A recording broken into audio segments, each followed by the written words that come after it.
Khoula kitchen magic season 3ലേക്ക് സ്വാഗതം. ഒരുപാട് റൗണ്ട്സിലൂടെ നമ്മളുടെ മത്സരാർത്ഥികൾ കടന്നു പോയിക്കൊണ്ടിരിക്കുകയാണ്. വ്യത്യസ്തമായ പല പല വിഭവങ്ങളും പരീക്ഷിക്കുന്നുണ്ട്. അപ്പോൾ സർപ്രൈസ് റൗണ്ട്സ് ഉണ്ട്. പിന്നെന്താ പറയുക, നമ്മൾ എപ്പോഴും ഇടയ്ക്കിടയ്ക്ക് വീട്ടിൽ തയ്യാറാക്കുന്ന വിഭവങ്ങളും തയ്യാറാക്കുന്നുണ്ട്. എങ്കിലും ചില കാര്യങ്ങൾ ഒരു പക്ഷേ പല പ്രേക്ഷകർക്കും അറിയാൻ ഇഷ്ടമുള്ള കാര്യങ്ങളായിട്ട് മാറുന്നുണ്ട്. ഫോർ എക്സാമ്പിൾ, എന്താ പറയുക, ഉദാഹരണം പറയുകയാണെങ്കിൽ നമ്മളുടെ വീടുകളിൽ അല്ലെങ്കിൽ നമ്മളുടെ നാട്ടിൽ പണ്ട് കാലത്തുണ്ടായിരുന്ന വിഭവങ്ങൾ ഒരു പക്ഷേ ഇപ്പോൾ അതൊന്നും തന്നെ നിലവിലുണ്ടാവില്ല. ഒരു കടയിൽ പോയി നമുക്ക് വാങ്ങാനൊക്കില്ല. ഒരു പക്ഷേ വീടുകളിൽ പോലും അത് തയ്യാറാക്കുന്നുണ്ടാകില്ല. അതിനെന്താ പറയുക, മൺമറിഞ്ഞു പോയ ചില വിഭവങ്ങൾ എന്ന് പറയാം. അതല്ലെങ്കിൽ അതിന് മറ്റൊരു പേരിടാം, ഗ്രാൻഡ് മദേഴ്സ് റെസിപ്പീസ്. മുത്തശ്ശികളുടെ ചേരുവകൾ ചേർത്തുണ്ടാക്കുന്ന മുത്തശ്ശി വിഭവങ്ങൾ. എങ്ങനെയുണ്ടാവും അത്തരം വിഭവങ്ങളെക്കുറിച്ച് അറിയാൻ സാധിച്ചാൽ ഒരു പക്ഷേ ഇപ്പോഴുള്ള തലമുറയ്ക്കോ അല്ലെങ്കിൽ ഇതിൻ്റെ തൊട്ട് മുന്നേ ഉള്ള തലമുറയ്ക്കോ പോലും മനസ്സിലാകാത്ത അല്ലെങ്കിൽ അവർക്ക് പോലും അറിയാത്ത ചില വിഭവങ്ങളായിരിക്കും. അത് ഇനിയുള്ള തലമുറയ്ക്ക് മനസ്സിലാക്കാൻ വേണ്ടിയും അതിനെക്കുറിച്ചൊരു ചെറിയ ഒരു ഐഡിയ അല്ലെങ്കിൽ അതിനെക്കുറിച്ചൊരു ചെറിയൊരു രൂപം നമ്മൾക്ക് കഴിച്ചു നോക്കിയും അതെങ്ങനെയാണ് തയ്യാറാക്കുന്നതെന്ന് കണ്ടു നോക്കിയൊക്കെ മനസ്സിലാക്കുക എന്നുള്ള അങ്ങനെ ഒരു കാര്യം ഉണ്ടെങ്കിൽ വളരെ സന്തോഷമായിരിക്കില്ലേ. അതുകൊണ്ട് തന്നെ നമ്മളുടെ മത്സരാർത്ഥികൾക്ക് ഇനി കൊടുക്കാൻ പോകുന്ന റൗണ്ട് ഒരു എന്താ പറയുക, ഗ്രാൻഡ് മദേഴ്സ് റെസിപ്പി ആയിരിക്കും. എന്തായാലും അവരോട് നമ്മൾ ഗ്രാൻഡ് മദേഴ്സ് റെസിപ്പി എന്താണ് എന്നൊക്കെ മനസ്സിലാക്കി കുറച്ച് റിസർച്ച് വർക്ക് ചെയ്തിട്ട് വരാൻ പറഞ്ഞിട്ടുണ്ട്. റിസർച്ച് ചെയ്യാന്ന് പറഞ്ഞാൽ കുറച്ച് ഗവേഷണമൊക്കെ നടത്തി കണ്ടുപിടിക്കേണ്ട കുറച്ച് കാര്യങ്ങളാണ്. അവരെത്രത്തോളം അത് നന്നായിട്ട് ഗവേഷണം ചെയ്തിട്ടുണ്ട്, അവരേത് രീതിയിലുള്ള വിഭവങ്ങളാണ് കൊണ്ടുവന്നിരിക്കുന്നത്, അത് ശരിക്കും ഗ്രാൻഡ് മദേഴ്സ് റെസിപ്പി തന്നെ ആണോ, ഇത്തരം കാര്യങ്ങളൊക്കെ ആയിരിക്കും ഈ ഒരു റൗണ്ടിൽ പരിശോധിക്കുന്നത്. എന്തായാലും ഈ ഗ്രാൻഡ് മദേഴ്സ് റെസിപ്പി റൗണ്ട് കാണുക, ആസ്വദിക്കുക.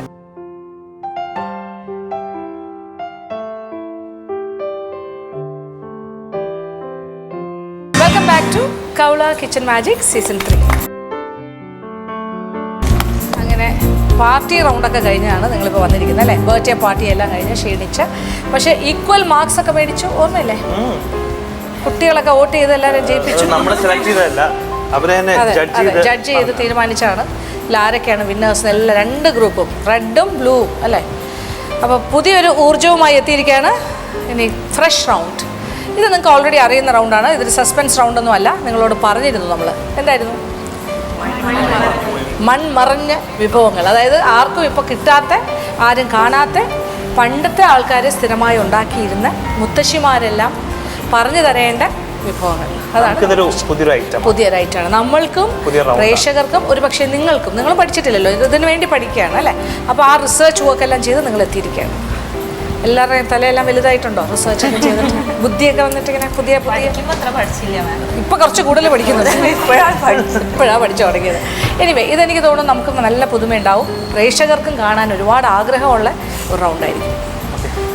ലോസ്റ്റ് റെസിപ്പീസിനെ നമ്മൾ തിരിച്ചെടുക്കുകയാണ് അടുത്ത ജനറേഷന് വേണ്ടിയിട്ട്. അറ്റ്ലീസ്റ്റ് ഉണ്ടാക്കാൻ പറ്റിയില്ലെങ്കിൽ പോലും ഒരു അറിവാണ് അല്ലേ? മറന്നു, അത് റെക്കോർഡ് ചെയ്യുക എന്നാണ്. അത് എഴുതി വയ്ക്കുക, മറക്കാണ്ടിരിക്കാൻ, അറിയാൻ വേണ്ടിയിട്ട്. ഓക്കെ, അപ്പോൾ കേരളത്തിൻ്റെ തനതായ വിഭവങ്ങൾ തന്നെ ആയിരിക്കും എന്ന് പ്രതീക്ഷിക്കുന്നു. നിങ്ങളുടെ മുത്തശ്ശിമാരും എല്ലാം ഇവിടെ തന്നെയുള്ള ആൾക്കാരായിരുന്നല്ലോ, പഴയ ജനറേഷൻസ് ഒക്കെ. അപ്പോൾ സ്വാഭാവികമായിട്ട് ഇവിടുത്തെ എനിക്ക് തോന്നുന്നു നമ്മളെല്ലാവരും മറന്നിരിക്കുന്ന കുറേ ഐറ്റംസ് ഉണ്ട്, പ്രേക്ഷകർ പോലും കാണാത്ത കുറേ ഐറ്റംസ്, കുറേ റെസിപ്പീസ്. അപ്പോൾ നിങ്ങളെല്ലാവരും അത് തിരിച്ചു കൊണ്ടുവരാൻ നോക്കണം എന്ന് പറഞ്ഞാൽ പരിശ്രമം. Okay, will start. അപ്പോൾ എല്ലാവരും റെഡിയാണ്. അതുകൊണ്ട് നിങ്ങൾ കുറച്ചുകൂടെ കോൺഫിഡൻ്റ് ആണ്. നിങ്ങൾ പ്രിപ്പയർ ചെയ്ത് വന്നതുകൊണ്ട് ഒരു ടെൻഷനൊന്നും ഇല്ലല്ലോ. ഉണ്ടോ? ഇല്ല. ഓ, സന്തോഷം. ഇത്രയും റൗണ്ട്സ് ഇത്രയും കംഫർട്ടബിൾ ആയിട്ടിരിക്കുന്നത് ഇപ്പോഴാണ്. ഇങ്ങനെ തന്നെ തുടർന്നോട്ടെ. എല്ലാം നേരത്തെ പറഞ്ഞു തരിക അല്ലേ? ഞങ്ങൾ പ്രിപ്പയർ ചെയ്തുകൊണ്ട് വരാം. ഇനി അടുത്ത ഗ്രാൻഡ് ഫാദേഴ്സ് റെസിപ്പീസ് അല്ലേ? സന്തോഷം. അപ്പം നിങ്ങൾക്ക് ഇതിന് വേണ്ടിയിട്ട് 1/2 hour സമയമാണ് നമ്മൾ അനുവദിച്ചിരിക്കുന്നത്. ഈ അരമണിക്കൂർ എന്ന് പറഞ്ഞാലും ഒരു 10-15 മിനിറ്റ് എക്സ്റ്റെൻഡഡ് ടൈം ചിലപ്പോൾ തന്നുവന്നിരിക്കും. എന്ത് കാര്യമാണെങ്കിലും total of 1 hour total time. അതിനെക്കാട്ടിലും എക്സീഡ് ചെയ്യരുത്. ഓക്കെ, ശരി. പിന്നെ എത്ര നമ്പർ ഓഫ് ഡിഷസ് എന്നൊന്നും ഞാൻ പറയുന്നില്ല, ഈ സമയത്തിനുള്ളിൽ തീർക്കുക. ഓക്കെ, എനിവേ, അപ്പോൾ നിങ്ങൾക്ക് തുടങ്ങാം. റെസിപ്പീസ് നിങ്ങൾക്ക് സ്പെഷ്യലായിട്ട് എന്തെങ്കിലും ഇൻഗ്രീഡിയൻസ് വേണമെങ്കിൽ നിങ്ങൾ വീട്ടിൽ നിന്ന് കൊണ്ടുവരാൻ പറഞ്ഞിട്ടുണ്ടായിരുന്നു. അതെല്ലാം നിങ്ങൾ കൊണ്ടുവന്നിട്ടുണ്ടെന്ന് വിചാരിക്കുന്നു. ഇനി ബാക്കി എന്തെങ്കിലും വേണമെങ്കിൽ ഇവിടെ നിന്ന് എടുക്കാം. Okay, all the best.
അങ്ങനെ ഗ്രാൻഡ് മദേഴ്സ് റെസിപ്പീസുമായിട്ട് നമ്മളുടെ മത്സരാർത്ഥികളെല്ലാം റെഡിയായി നിൽക്കുവാണ്. അപ്പോൾ എന്താണ് വളരെ ഡിഫറെന്റ് ടൈപ്പുള്ള ഓരോ നമ്മൾ മറന്നിരിക്കുന്ന ഓരോ കറക്റ്റ് റെസിപ്പീസ്. നമുക്ക് മറന്നിരിക്കുന്നത് മാത്രമല്ല, എനിക്ക് തോന്നുന്നു പലർക്കും അറിയാത്ത കുറേ കാര്യങ്ങളല്ലേ, ഒരുപാട് പേർക്ക് അറിയില്ല. എനിക്ക് തോന്നുന്നു നമുക്ക് പോലും ഒരു പക്ഷേ ഇതിൽ പല കാര്യങ്ങളും അറിയില്ല, നമുക്കറിയില്ല, നമ്മളെപ്പോലെ അറിയാത്ത ഒരുപാട് ആൾക്കാരുണ്ട്. ഒരു ട്രഡീഷണൽ അല്ലേ, പക്ഷെ വളരെ നാടൻ. അപ്പോൾ എന്തായാലും ഓരോരുത്തരായിട്ട് വിളിച്ച് നമുക്ക് കാണാം. ഓക്കെ, ഫസ്റ്റ് ആരാ? ചിന്നുവിനെ വിളിക്കാം. ചിന്നു വരും.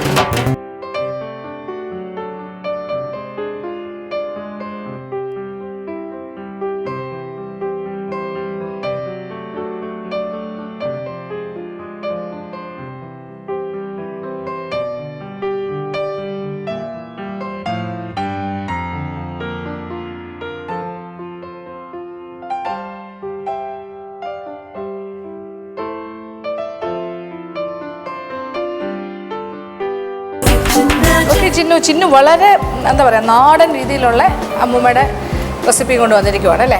എല്ലാം അങ്ങനെ തന്നെയാണ്, വളരെ നാടനാണ്. എന്നാലും ഇത് നോൺ വെജ്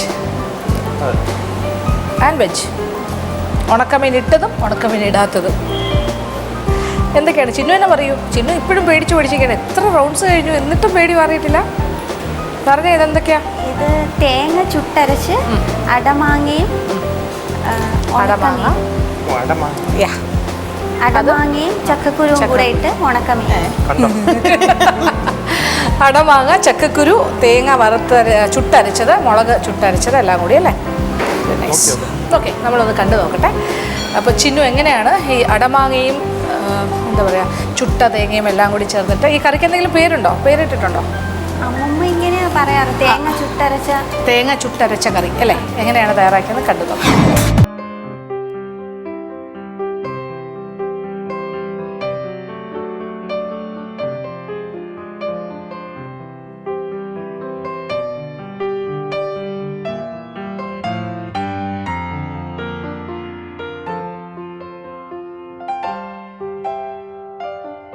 ഞാനിന്ന് ഉണ്ടാക്കാൻ പോകുന്നത് തേങ്ങ ചുട്ടരച്ചിട്ട് ചക്കക്കുരുവും മാങ്ങയും കൂടെ ഇട്ട ഉണക്കമീനാണ്. അല്ലാതെ നമുക്ക് ഉണക്കമീൻ ഇടാതെയും വെക്കാം, രണ്ട് രീതിയിലും ഞാൻ വെക്കുന്നുണ്ട്. അതിന് വേണ്ട ഇൻഗ്രീഡിയൻസ് ചക്കക്കുരു, ഉണക്കമാങ്ങ. ഇത് പച്ചമാങ്ങ ഉണക്കിയെടുത്തതാണ്. ഇതിന് അടമാങ്ങ എന്നാണ്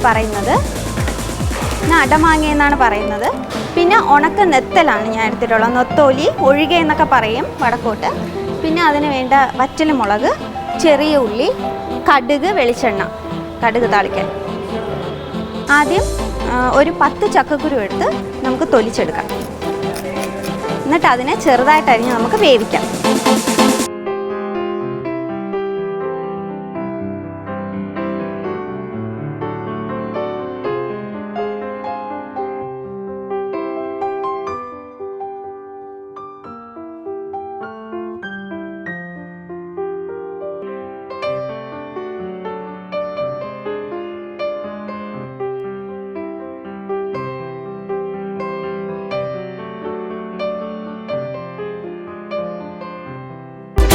നമുക്ക് തൊലി കളഞ്ഞു വെച്ചിരിക്കുന്ന ചക്കക്കുരുവിനെ ഇതുപോലെ ചെറിയ പീസായിട്ട് കട്ട് ചെയ്തെടുക്കാം.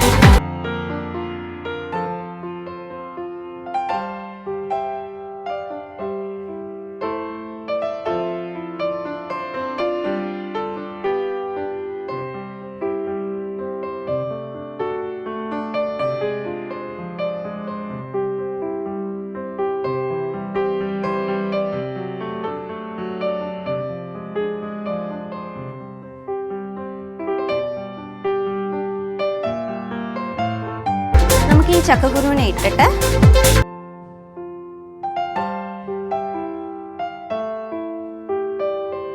ഈ ചക്കക്കുരുവിൽ കുറച്ച് ഉപ്പിട്ടിട്ട്, ഉണക്കമാങ്ങയിൽ ഉപ്പുണ്ടാവും, അതുകൊണ്ട് കുറച്ച് ഉപ്പിട്ടാൽ മതി നമുക്ക്. പിന്നെ നോക്കിയിട്ടിടാം. കുറച്ച് മഞ്ഞൾപ്പൊടിയും, 1/4 ടീസ്പൂൺ മഞ്ഞൾപ്പൊടി മതി. അതിൽ ഉണക്കമീൻ, ഉണക്ക മാങ്ങയാണിത്. ഇത് നന്നായിട്ട് നമ്മൾ വെയിലത്ത് വെച്ച് ഉണക്കുന്നതാണ്. ഇത് ഉപ്പും പച്ചമുളകും അരച്ച് ചേർത്ത് ഉണക്കുന്നതാണ്. ഇതിൽ 4 കഷ്ണം മാങ്ങ നമ്മളിത് കട്ട് ചെയ്തിടുന്നു. വീട്ടിൽ വെച്ച് ഉണക്കാവുന്നതേ ഉള്ളൂ. പച്ച മാങ്ങ എടുത്തിട്ട് നമുക്ക് പച്ചമുളക് അല്ലെങ്കിൽ കാന്താരി മുളക് അരച്ചതും ഉപ്പും കൂടെ ഇട്ട് വെക്കണം. ഒരു ദിവസം രാത്രി ഇട്ട് വെക്കണം. അതിനുശേഷം അത് വെയിലത്ത് വെച്ച് ഉണക്കണം. എന്നിട്ട് വീണ്ടും ഈ വെള്ളത്തിൽ തന്നെ ഇടണം. അങ്ങനെ വെള്ളം തീരുന്നത് വരെ ഉണക്കിക്കൊണ്ടിരിക്കണം. ഒത്തിരി വർഷം ഇരിക്കും, ഒരു 6 വർഷമൊക്കെ ഇരിക്കും അത്. ഇതിൻ്റെ ഒരു 4 കഷ്ണം മാങ്ങ, ഇതിന് അടമാങ്ങ എന്നാണ് പറയുന്നത്. മാങ്ങയും ഉപ്പും മഞ്ഞൾപ്പൊടിയും കുറച്ച് വെള്ളവും കൂടെ ഒഴിച്ച് നമുക്കിത് വേവിക്കാൻ വയ്ക്കാം. ജസ്റ്റ് ഒന്ന് തിളയ്ക്കുമ്പോൾ തീ നന്നായിട്ട് കുറച്ച് വെച്ചിട്ട് നമുക്ക് ഇടാം. ഇനി നമുക്ക് ബാക്കി കാര്യങ്ങൾ ചെയ്യാം. ഞാൻ ചെയ്യുന്നത് ചുട്ടെടുക്കുന്നതാണ്. അപ്പോൾ ചുടാൻ വേണ്ടിയിട്ട് എനിക്കൊരു 4-5 ചെറിയ ഉള്ളിയുടെ ആവശ്യമുണ്ട്. ഒരു 7-8 ചെറിയ ഉള്ളിയുടെ ആവശ്യമുള്ളൂ.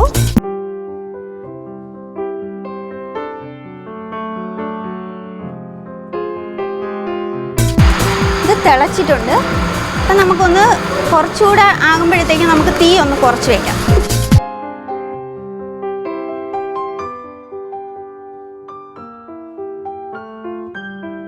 തീ കുറച്ച് കൊടുക്കാം. ചെറിയ തീയിലിരുന്ന് അത് വെന്തോളും. ചെറിയ ഉള്ളി തൊലിച്ച് വെച്ചിട്ടുണ്ട്. ഈ ചെറിയ ഉള്ളി ചുടാൻ വേണ്ടിയിട്ടാണ് നമ്മൾ തൊലിക്കുന്നത്. പണ്ടത്തെ അമ്മൂമ്മമാർ കനലിൽ വെച്ചാണ് ചുടുന്നത്. പിന്നെ ഞാൻ ഉണക്കമുളക് എടുത്തിട്ടുണ്ട്. അത് ഞാനൊരു 8 ഉണക്കമുളകാണ് എടുത്തിട്ടുള്ളത്. എരി കൂടുതൽ ആവശ്യമുള്ളവർക്ക് കൂടുതൽ യൂസ് ചെയ്യാം. ചക്കക്കുരു നന്നായിട്ട് വേവണം. വെന്തിട്ട് നമുക്ക് ചെറുതായിട്ടൊന്ന് ഉടച്ചും കൊടുക്കണം. എന്നാലേ ചക്കക്കുരുവിൻ്റെ ഫ്ലേവർ എല്ലായിടവും വരത്തുള്ളൂ. ഇനി നമുക്കിത് ചുടാനുള്ള പ്രിപ്പറേഷൻ നടത്താം. അപ്പം നമുക്ക് ആദ്യം തീ ഓണാക്കിയിട്ട് ചുടാൻ വേണ്ടിയിട്ട് കുറച്ച് തേങ്ങയുടെ ഇങ്ങനെയുള്ള പാർട്സാണ് വേണ്ടത്. തേങ്ങ തിരുമിയതല്ല, അല്ലാണ്ടുള്ള പാർട്സാണ്.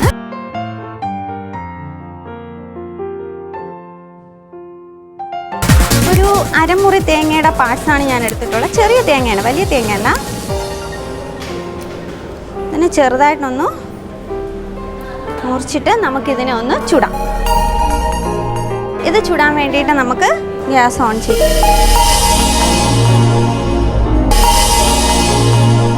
തീ കൂട്ടി കൊടുത്താൽ നമ്മൾ ശ്രദ്ധിക്കണം.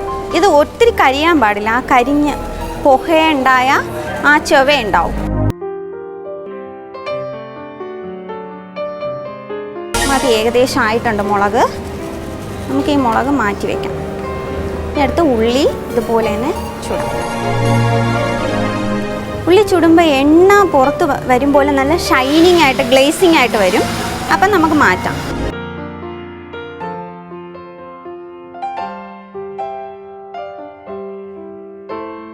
ഓവറായിട്ട് കരിഞ്ഞാൽ അതിൻ്റെ കരിച്ചുവ കരിക്കും. അതുകൊണ്ട് ഓവറായിട്ട് ഒന്ന് കരിയാൻ പാടില്ല. ഉള്ളി കത്താനും അനുവദിക്കരുത്. അല്ലാതെ തന്നെ നമ്മൾ കണ്ടില്ലേ ഗ്ലേസിങ് വരുന്നത്. ഇതുപോലെ നല്ല ഗ്ലേസിങ് ആയിട്ട് വരും. അതിൻ്റെ ഉള്ളിയുടെ ഓയിൽ പുറത്ത് വരുന്നതാണ്. അങ്ങനെ നന്നായിട്ട് ഗ്ലേസ് ചെയ്ത് വരുമ്പോൾ നമുക്ക് എടുക്കാം.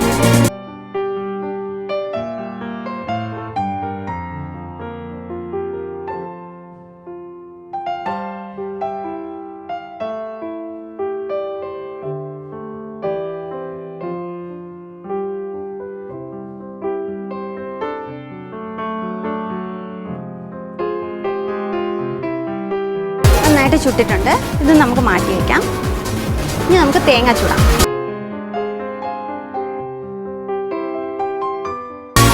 തേങ്ങയുടെ ഇതുപോലെ എണ്ണ വരുന്ന രീതിയിൽ ആദ്യം നമുക്ക് മറിച്ചിടാം. പിന്നീട് നമുക്ക് തിരിച്ചിട്ട് കൊടുക്കാം.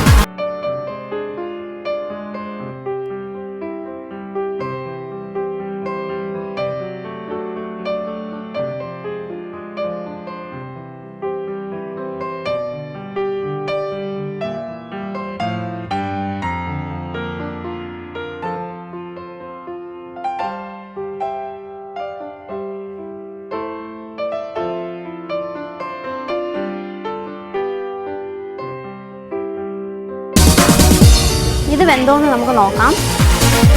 ഏകദേശം വേവാറായി. കുറച്ചുകൂടെ ഇരിക്കട്ടെ. നമുക്കിത് നന്നായിട്ട് അരച്ചൊന്നെടുക്കാം.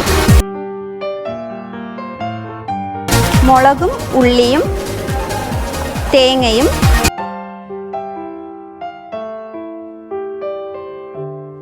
ഒരു പാൻ ചൂടാക്കിയിട്ട് അതിൽ 4-5 ഉലുവ ഇട്ടാൽ മതി. ഒരുപാട് ഉലുവ കൂടണ്ട. 4-5 ഉലുവ. എന്നിട്ട് ജസ്റ്റ് ഒന്ന് വറുത്തെടുക്കാം. ഈ പാനിൽ ഇടുന്നതാണ് നല്ലത്.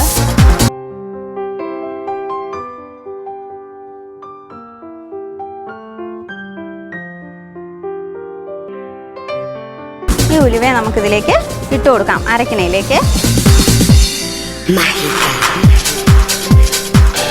ഒരു 1/2 ടീസ്പൂൺ മല്ലിപ്പൊടി ആഡ് ചെയ്യുന്നു. അത് കുറച്ചൊന്ന് വറുക്കാം.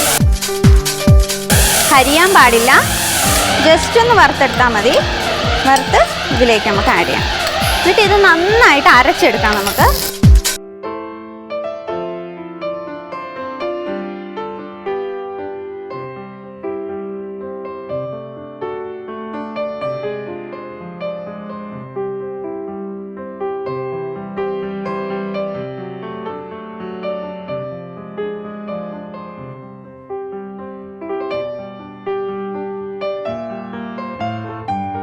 നെത്തോലി എടുത്തിട്ട് ഉണക്കമീനാണ് ഇത്. നന്നായിട്ട് ക്ലീൻ ചെയ്ത് എടുത്തതാണ്.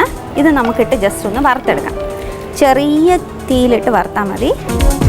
ജസ്റ്റ് ഒരു സ്പൂൺ വെളിച്ചെണ്ണയും കൂടെ ഒഴിച്ചു കൊടുക്കാം.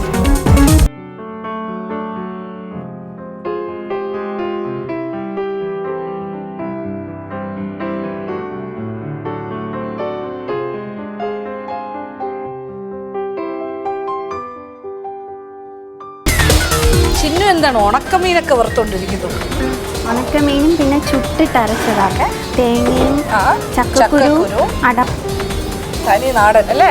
എനിക്ക് അടമാങ്ങ ഭയങ്കര ഇഷ്ടമാണ്. അടമാങ്ങ, ചക്കക്കുരു, ഉണക്കമീൻ, തേങ്ങ പിന്നെ ഇതിൽ വെച്ചിട്ട് തേങ്ങയും ഉള്ളിയും മുളകും ചുട്ടെടുക്കും. അതായിരിക്കും. അപ്പോൾ ഇതൊരു കറിയാണോ? ആ, കറി. ഇതിൻ്റെ കോമ്പിനേഷൻ ചോറിൻ്റെ കൂടെയാണ്. ചോറുണ്ടാക്കുന്നുണ്ടോ? ഇല്ല. ഓക്കെ, ഇത് ആരാ പറഞ്ഞു തന്നെ ചിലുവിന്? ഇത് ഏതോ മുത്തശ്ശിയുടെ റെസിപ്പി ആയിരിക്കുമല്ലോ. അമ്മയുടെ അമ്മ. നിങ്ങളുടെ ഏത് നാട്ടിലാണ് ഇത് കൂടുതലായിട്ട്? അമ്മയുടെ അമ്മ അരുമാൻ. അത് ട്രിവാൻഡ്രം സൈഡ് അല്ലേ? കടലോര പ്രദേശത്തിൻ്റെ ആ, കടലോര പ്രദേശം. പൂവാർ എന്നൊക്കെ പറഞ്ഞാൽ കോസ്റ്റൽ ഏരിയ. കേരളത്തിൻ്റെ ഒരു ഭാഗം കോസ്റ്റൽ ഏരിയ. കേരളം എന്ന് പറയുന്നത് ഒരു കോസ്റ്റൽ ബെൽറ്റാണ്. അപ്പോൾ അതിൽ പൂവാർ ഭാഗത്തൊക്കെ ഇത് പോപ്പുലറായിരുന്നു അല്ലേ? ഉണക്കമീൻ, ചക്കക്കുരു, ഓക്കെ, തേങ്ങ വറുത്തരച്ച് കറിയാക്കും. വറുക്കില്ല, ചുട്ട കറി. കൊള്ളാമെന്ന് തോന്നുന്നു. എന്തായാലും ഇതൊന്നും ഒരു നെറ്റിലും കിട്ടില്ലല്ലോ അല്ലേ? മുത്തശ്ശിയുടെ നിന്നല്ലേ കിട്ടുള്ളൂ. എന്തായാലും നന്നായി. ഗ്രാൻഡ് മദറിനെ പൊക്കി കാര്യങ്ങളൊക്കെ മനസ്സിലാക്കി അല്ലേ? ഇനി അടുത്ത തലമുറയ്ക്ക് ഒരു പക്ഷേ അല്ലെങ്കിൽ അറിയാൻ പറ്റില്ലല്ലോ. ഇത് ഉണക്കമീൻ ഇല്ലാതെ നമുക്ക് വെജിറ്റേറിയൻ സ്റ്റൈലിൽ. ഓക്കെ, ശരി എന്നാൽ നടക്കും.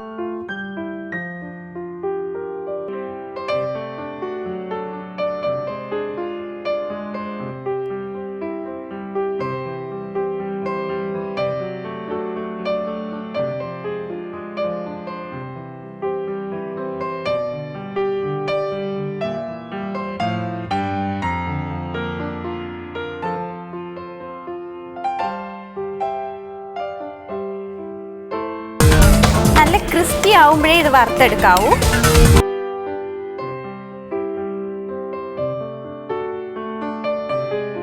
ഇത് നമുക്ക് വേണമെങ്കിൽ മുഴുവനോടെ ഇടാം, അല്ലെങ്കിൽ അരച്ചിട്ടും ഗ്രേവിയിൽ ചേർക്കാം. എങ്ങനെ വേണമെന്ന് വെച്ചാലും ചേർക്കാം.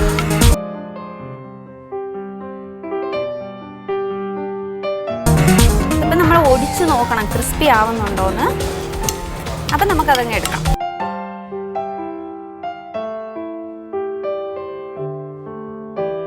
സമയം കൊണ്ട് ഞാൻ ഇവിടെ എടുത്തു വെച്ചിരിക്കുന്നത് അരച്ചെടുക്കാം. നന്നായിട്ട് അരയണം.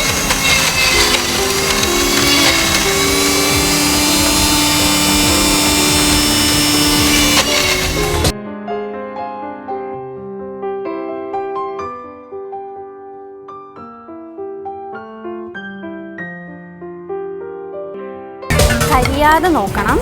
ഇനി ഇത് തീ ഓഫ് ചെയ്ത് വെച്ചിട്ട് നമുക്ക് ആ ഒരു തവയിൽ കിടക്കുന്ന ചൂടിൽ വെന്താൽ മതി. ബാക്കി നമുക്ക് അരച്ചെടുക്കാം.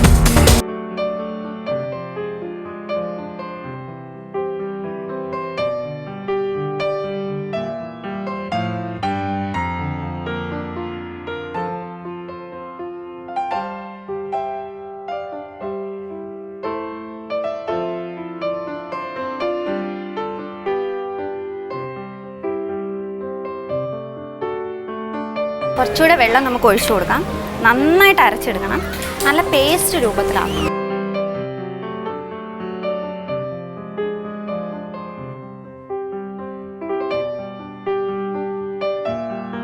ഇപ്പം നന്നായിട്ട് അരഞ്ഞിട്ടുണ്ട്. ഇത് നമുക്കിതിലേക്ക് ചേർക്കാം. അതിനു മുമ്പേ ചക്കക്കുരു നന്നായിട്ട് വെന്തോന്ന് നമുക്ക് നോക്കാം.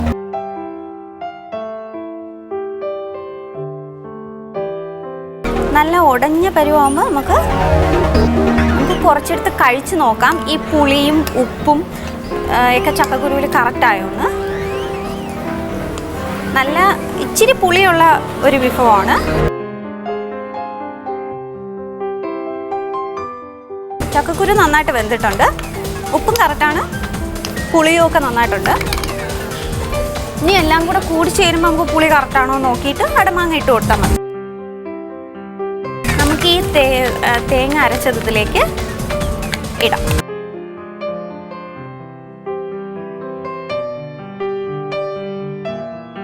നന്നായിട്ട് ചാറായിട്ട് തന്നെ എടുക്കാം, നമുക്ക് കുറുക്കി തന്നെ എടുക്കണമെന്നില്ല. ചോറിൻ്റെ കൂടെയൊക്കെ ഒഴിച്ച് കഴിക്കാൻ പറ്റിയതാണ്.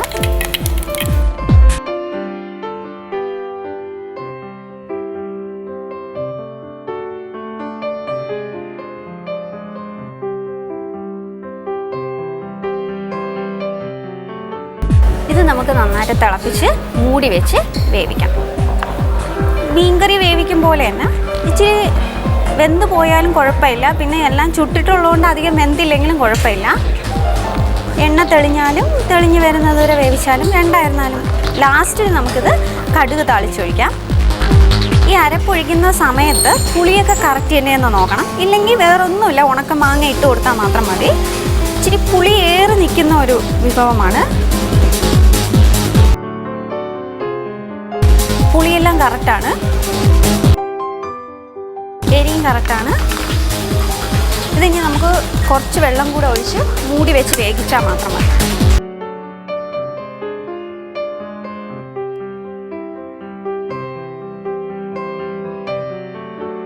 ജസ്റ്റ് ഒന്ന് തിളയ്ക്കുമ്പോൾ നമുക്ക് തീ കുറച്ച് ഒഴിച്ച് മൂടി വെച്ച് വേവിക്കാം.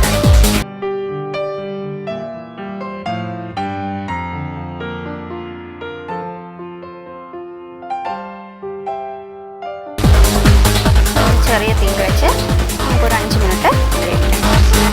ഇത് വറുത്തെടുത്തതാണ്. ഇതിന് ഞാൻ ജസ്റ്റ് ഒന്ന് കട്ട് ചെയ്യുന്നുണ്ട്. രണ്ടായിട്ടേ കട്ട് ചെയ്യണുള്ളൂ, കഴിക്കാൻ എളുപ്പത്തിന് വേണ്ടിയിട്ടാണ്. ഇതിലേക്ക് നമുക്ക് ഗ്രേവി ഇട്ട് കൊടുത്താൽ മാത്രം മതി.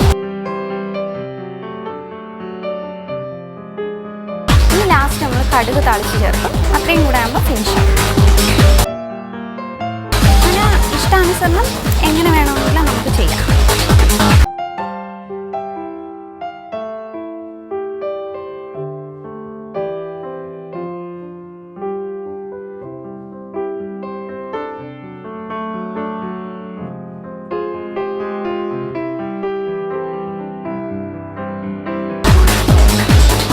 ഏകദേശം തയ്യാറായി. ഒരു 2 മിനിറ്റ് കൂടെ ഇരുന്നാലും കുഴപ്പമില്ല.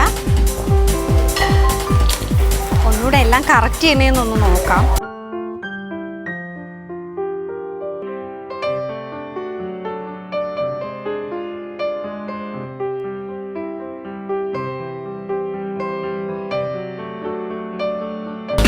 നമുക്ക് കടുക് വറുത്ത് വയ്ക്കാം.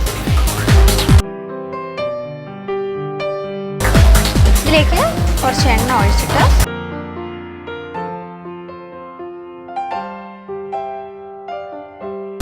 വേറെ എണ്ണയൊന്നും നമ്മൾ യൂസ് ചെയ്തിട്ടില്ല. എണ്ണ ചൂടാകുമ്പോൾ നമുക്ക് കടുക് ഇട്ട് കൊടുക്കാം.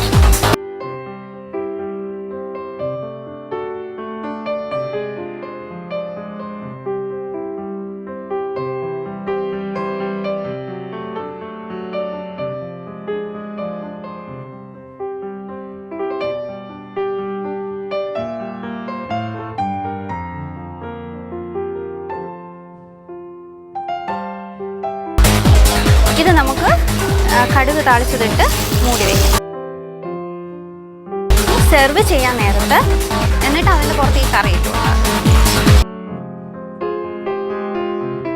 നമുക്കിത് രണ്ടായിട്ട് ഭാഗിക്കാം. ഒന്ന് വെജിറ്റേറിയൻ ആയിട്ടും ഒന്ന് ഉണക്കമീനിട്ടും.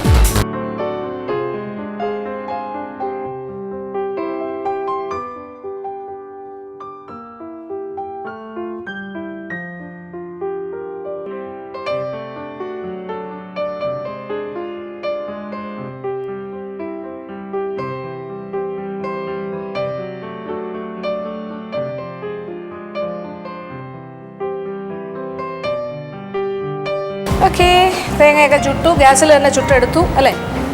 ഇപ്പം അതല്ലേ പറ്റുള്ളൂ. അമ്മൂമ്മയുടെ കാലത്തൊക്കെ ആണെങ്കിൽ കനലിൽ വെച്ച് ചുടാൻ പറ്റും. എനിവേ, ചെറുമോൾ ഇങ്ങനെയെങ്കിലും ചെയ്യുന്നുണ്ടല്ലോ. അമ്മൂമ്മ ഇത് കാണുന്നുണ്ടാവോ?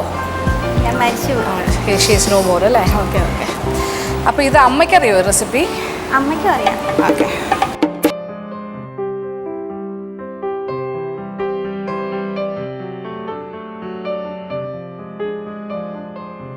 ഞാൻ ഉണക്കമീൻ ഉള്ളതെടുത്ത് നോക്കുന്നു.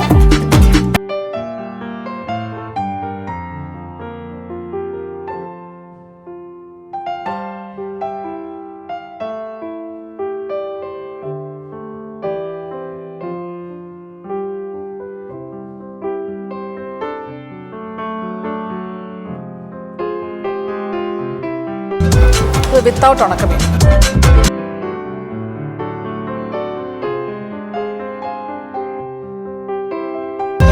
അതും കൊള്ളാം. എനിക്ക് തോന്നുന്നു ഉണക്കമീൻ ഇല്ലാത്തതിന് കുറച്ചുകൂടി സ്വാദ് തോന്നുന്നു. ഉണക്കമീൻ ഉള്ളതിന് ഉണക്കമീൻ്റെ ഒരു സ്വാദും കൂടി ഉണ്ട്. അത് എല്ലാവർക്കും ചിലപ്പോൾ ഇഷ്ടമാവണമെന്നില്ല അല്ലേ? ബെറ്റർ വെജിറ്റേറിയൻ തോന്നുന്നു അല്ലേ? വിത്തൗട്ട് ഉണക്കമീൻ കുറേ കൂടി ടേസ്റ്റ് ആയിട്ട് തോന്നുന്നു. പക്ഷെ രണ്ടും കൊള്ളാം കേട്ടോ, ഓരോരുത്തരുടെ ടേസ്റ്റ് ആണല്ലോ. പണ്ടത്തെ കാലത്ത് കുറച്ച് മീനൊക്കെ ഉള്ളൂ. അപ്പം അമ്മ ഒരു ഫ്ലേവറിന് വേണ്ടി മാത്രമല്ലേ, മീനിൻ്റെ ഒരു രുചിക്ക് വേണ്ടി, പേരിന് വേണ്ടി ഇടും. ചക്കക്കുരു ഒത്തിരി. ഇതിലിപ്പോൾ ചക്കക്കുരു ഉണ്ടായിരുന്നോ? ആവശ്യം പോലെ. ഇഷ്ടമുള്ള കാര്യം ചക്കക്കുരു. പിന്നെ എന്താ പറയുക, ഇതിൽ വേണമെങ്കിൽ ഉണക്കച്ചെമ്മീനും ഇടാൻ തോന്നുന്നു അല്ലേ? ഉണക്കച്ചെമ്മീൻ അരച്ച് ചേർത്ത് വെക്കും. Oh really? കൊള്ളാലോ. എന്തായാലും ഇത് ചോറിൻ്റെ കൂടെ ഒക്കെ പറ്റിയ സാധനമാണ് കേട്ടോ. കഞ്ഞി ചോറിൻ്റെ കൂടെ തൊണ്ട് കറിയായിട്ട്, പിന്നെ വേണമെങ്കിൽ കപ്പയുടെ കൂടെ നല്ലതായിരിക്കും തോന്നുന്നു. നന്നായിട്ടുണ്ട്. Okay, thank you.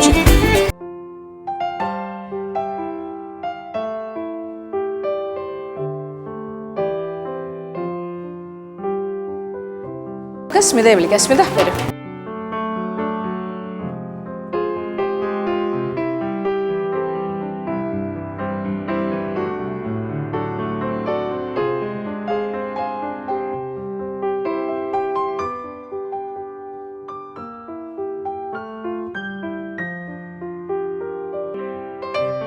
Okay Smitha. Smitha വളരെ ഏൻഷ്യൻ്റ് ആയിട്ടുള്ള ഒരു കാര്യം തന്നെ ഗ്രാൻഡ് മദേഴ്സ് റെസിപ്പി കൊണ്ടുവന്നിരിക്കുകയാണ്. കപ്പപ്പുട്ടും ഉതിരം ഉണക്കക്കപ്പ പുട്ടിന് പറയുന്നത് എന്താ പറയുക? ഉതിര്. ഉണക്ക കപ്പപ്പുട്ടിന് പറയുന്നത് ഉതിരെന്നാണ്. ഓക്കെ, ഉതിരും പഴം പുഴുങ്ങിയത്, മുട്ട പുഴുങ്ങിയത്, കരിപ്പൊട്ടി കാപ്പി, ചുട്ട പപ്പടം. ആൻഡ് ഉപ്പ് എന്തിനാ വെച്ചിരിക്കുന്നത്? അതുകൊണ്ടോ സാധാരണ? അല്ല, മുട്ടയുടെ കൂടെ കഴിക്കുന്നു.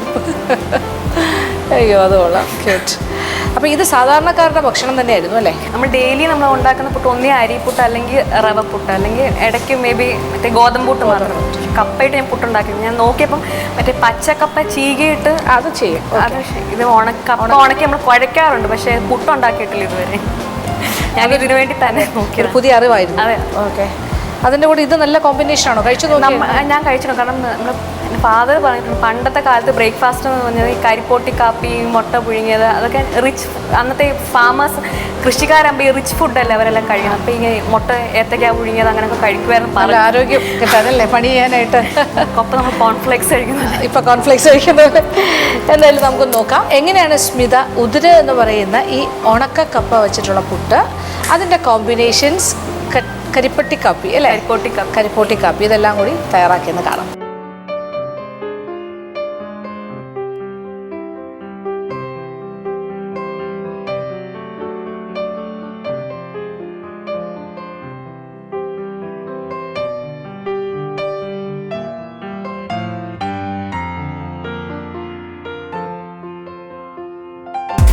ഇന്നിവിടെ ഗ്രാൻഡ് മദേഴ്സ് റൗണ്ടിൽ ഞാനിവിടെ ഉണ്ടാക്കാൻ പോകുന്നതാണെങ്കിൽ കപ്പ പുട്ടാണ്. പച്ചക്കപ്പ നമ്മളാണെങ്കിൽ അരിഞ്ഞ് ഉണക്കിയിട്ട് പിന്നെ അത് വെയിലത്ത് വെച്ച് ഉണക്കിയിട്ട് പിന്നെ അത് പൊടിച്ചെടുക്കുന്നതാണ് ഇതിൻ്റെ കപ്പ. ഇതിൻ്റെ ടെക്സ്ചർ നമുക്ക് ഏതാണ്ട് ഈ ഗോതമ്പൊടിയുടെ ടെക്സ്ചർ പോലെ നമ്മൾ ആക്കി വെക്കും, അത്രയും നമ്മൾ പൊടിച്ച് വെക്കും. പിന്നെ അതിൻ്റെ കൂടെ ആണെങ്കിൽ കരിപ്പോട്ടി കാപ്പി, ഏത്തക്ക പുഴുങ്ങിയതും പിന്നെ ആണെങ്കിൽ മുട്ട പുഴുങ്ങിയതുമാണ് അതിൻ്റെ കൂടെ ഫുള്ളായിട്ട് ഞാൻ ചെയ്യാൻ പോകുന്നത്. അപ്പോൾ ആദ്യം നമുക്കാണെങ്കിൽ പുട്ടിനുള്ള നനയ്ക്കാം.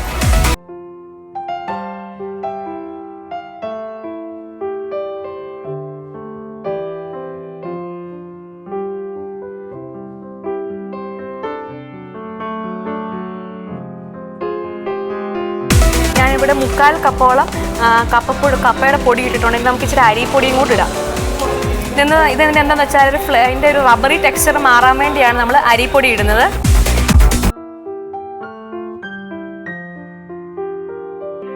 ഇതാണെങ്കിൽ ഞാനത് മുട്ട പുഴുങ്ങാനും പിന്നെ ആണെങ്കിൽ ഏത്തക്ക പുഴുങ്ങാനും വെക്കുന്നുണ്ട്.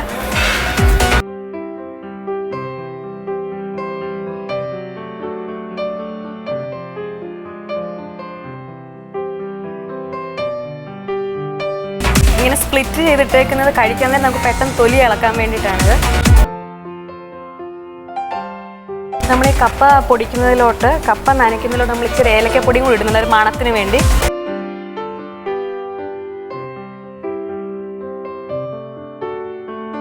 നനച്ചു തുടങ്ങാം നമുക്കിനി.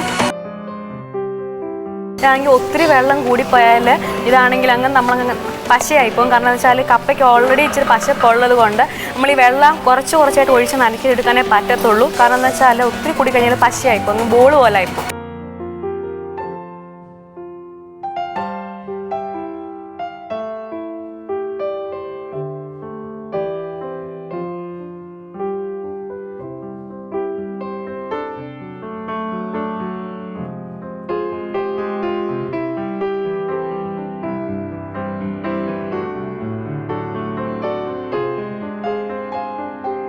നമ്മൾ ഈ ഉണക്കിയ കപ്പയും കൊണ്ട് പുട്ടല്ല നമ്മൾ പിന്നെ കുഴയ്ക്കാറുണ്ട്. പക്ഷെ നമ്മൾ ഇപ്പോഴും ചെയ്യാറുണ്ട്. ഈ ഉണങ്ങിയ കപ്പ എടുത്ത് കുഴയ്ക്കുന്നത്. പക്ഷേ ഈ പുട്ടൊന്നും ഞാൻ ഇതുവരെയും കഴിച്ചിട്ടില്ല. ഇതുവരെ പിന്നെ അമ്മച്ചി പറഞ്ഞതാണ് ഇങ്ങനെ ചെയ്യാൻ.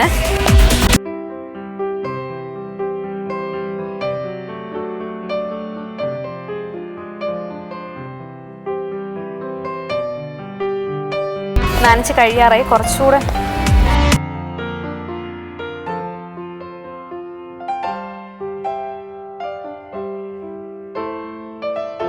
നനച്ച് കഴിഞ്ഞു. നമുക്കിനി ഇത് ആവി കയറ്റാൻ വെക്കാം.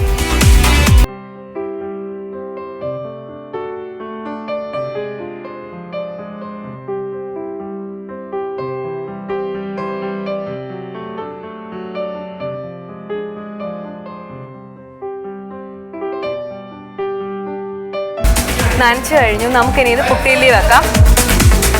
ഇത് തേങ്ങ,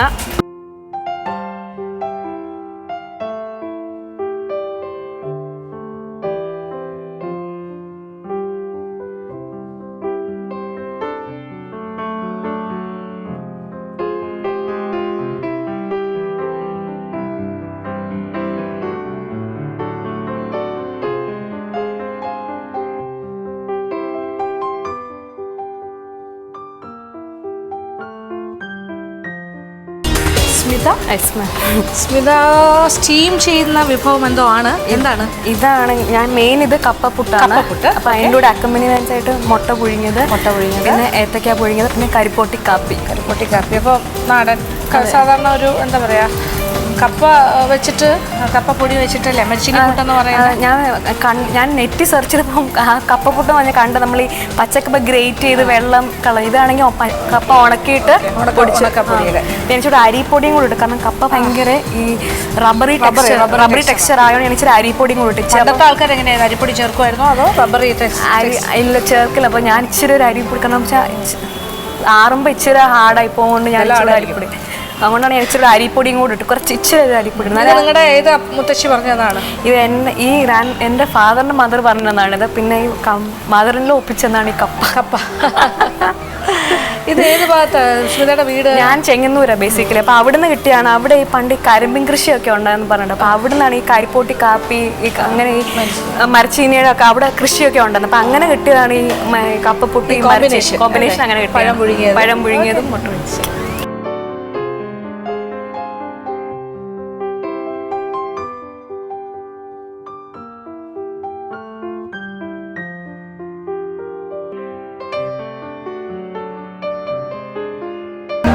പുട്ടിൻ്റെ പ്രഷർ കുക്കറിൽ സ്റ്റീം വന്നു തുടങ്ങി. നമുക്കിനി പുട്ട് വേവാൻ വെക്കാം.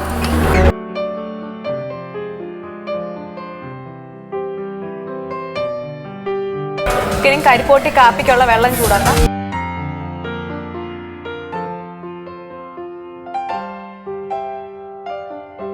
ചുക്കാണ്, ചുക്കിടാം. കരിപ്പോട്ടി ഇടാം.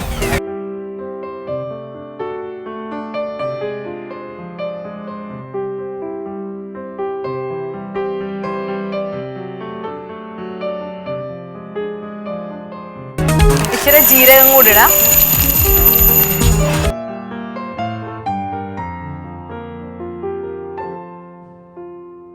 സ്റ്റീം വന്ന് നമുക്കത് ഓഫ് ചെയ്യാം.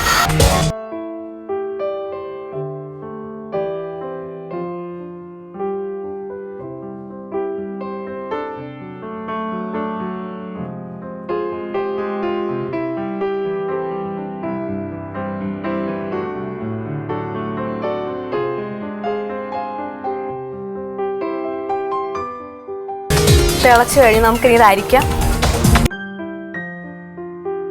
ഇത് അരിച്ചിട്ടാണ് നമ്മളിനി ഇതിലോട്ട് കാപ്പിപ്പൊടി ഇടുന്നത്.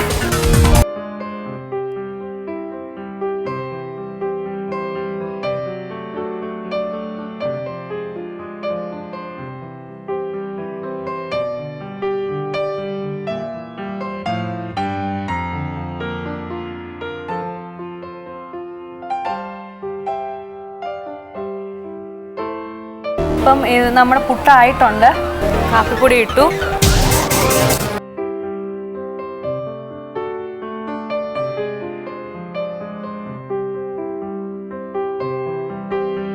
നമുക്ക് ഇച്ചിരി ചുക്കൂടിടാം.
അപ്പോഴാണെങ്കിൽ റിസർച്ച് വിഭവമായ കപ്പ ഉണക്കിയ പുട്ടും റെഡി ആയിട്ടുണ്ട്. ഇത് പറഞ്ഞ പോലെ ഇത് ഇച്ചിരി ആദ്യം പറഞ്ഞ പോലെ ഇച്ചിരി റബ്ബറി ടെക്സ്ചറാണ്. കാരണം ഈ കപ്പയ്ക്ക് നല്ല പശ ഉള്ളതുകൊണ്ട് നല്ല റബ്ബറി ടെക്സ്ചറാണ്. അപ്പോൾ ആ റബ്ബറി ടെക്സ്ചർ ഇച്ചിരി കുറയ്ക്കാൻ വേണ്ടിയിട്ടാണ് ഞാൻ ഇച്ചിരി അരിപ്പൊടി ചേർത്തിട്ടുണ്ട്. പിന്നെ ഇച്ചിരി ഏലക്ക ഇട്ടിട്ടുണ്ട്. ഏലക്ക പൊടിച്ചും പിന്നെ ആണെങ്കിൽ ഉണക്കക്കപ്പ പൊടിച്ചത്, ഏലക്ക പൊടിച്ചത്, ഉപ്പും കൂടി ഇട്ടാണ് ഞാനിത് ഉണ്ടാക്കിയേക്കുന്നത്. പിന്നെ അതിൻ്റെ കൂടെ ഞാൻ പഴയ കാലത്തതായിട്ടുള്ള പഴം പുഴുങ്ങിയത്, മുട്ട പുഴുങ്ങിയതും പിന്നെ അതിൻ്റെ കൂടെ ഒരു കരിപ്പോട്ടി കാപ്പി ഉണ്ടാക്കിയിട്ടുണ്ട്. നമുക്ക് ജഡ്ജസിന് ഒന്ന് പ്രസൻറ്റ് ചെയ്യാം, റിവ്യൂ കേൾക്കാം.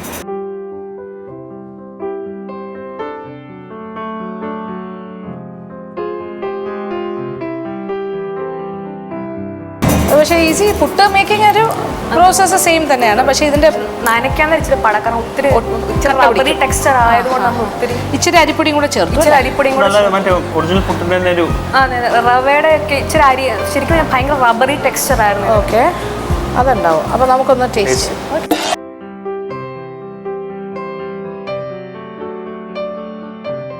എനിക്കിഷ്ടമാണ് ഈ ഉണക്കക്കപ്പയുടെ പുട്ട്, ഞാൻ കഴിച്ചിട്ടുണ്ട്.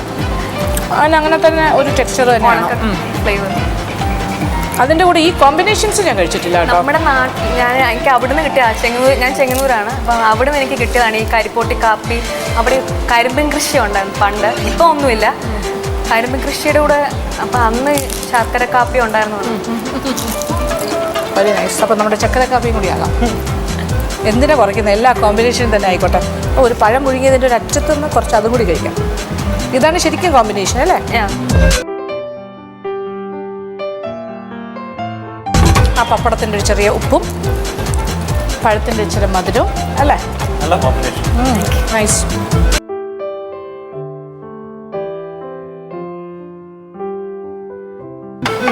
ചക്കര കാപ്പിയും